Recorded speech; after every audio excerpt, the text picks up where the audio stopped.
We finally have a framework for a nuclear deal. Here's what that means. Recommended for you. You'll need tissues to watch the Amy Winehouse documentary. You'll need tissues to watch the Amy Winehouse documentary. Jake Gyllenhaal hits hard in Southpaw trailer. Jake Gyllenhaal hits hard in Southpaw trailer. Germanwings co-pilot informed flight school of depressive episode. Germanwings co-pilot informed flight school of depressive episode. Can Putin survive? Promoted. Can Putin survive? Talk Markets sponsored links by. After 18 months of drawn-out negotiations, the US and its partners on Thursday arrived at an agreement on the framework for curbing Iran's nuclear capabilities.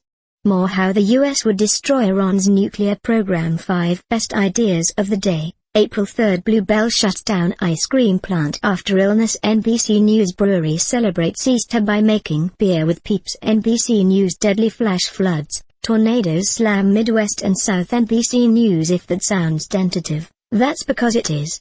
The two sides have until June 30 to hash out the details of a final agreement. As President Barack Obama warned following the announcement of the latest progress, there will be no deal if Iran backtracks. What does the US and its partners want? The US side consists of UN Security Council members Britain, China, France and Russia as well as Germany, dubbed a P5+1. They are pressing for restrictions that will extend the amount of time it will take Iran to build a nuclear weapon, the so-called breakout time, from the current 2-3 months to a year. To do that, the P5+1 are pushing to reduce the number of centrifuges Tehran can use to enrich uranium into fuel for a nuclear weapon, as well as cut its stockpiles of enriched uranium. Meanwhile, the US and its partners are demanding monitors to continuously inspect Iran's nuclear program. What does Iran want? Iran is keen to see the removal of sanctions to ease pressure on its struggling economy and gain access to the international market. But it insists that it has the right to nuclear capabilities for energy and medical purposes and is unwilling to scrap its nuclear resources altogether. So what does the framework agreement say?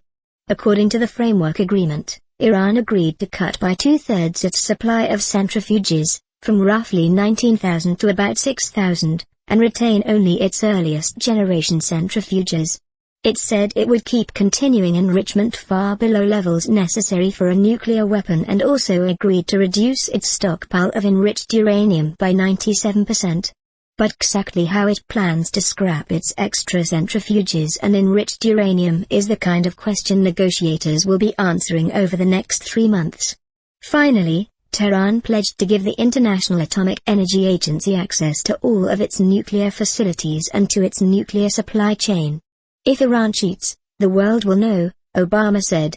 The US, the United Nations and the European Union will lift nuclear-related sanctions once Iran is deemed to have complied with its side of the bargain. American sanctions related to terrorism, human rights abuses and non-nuclear weapons will remain in place.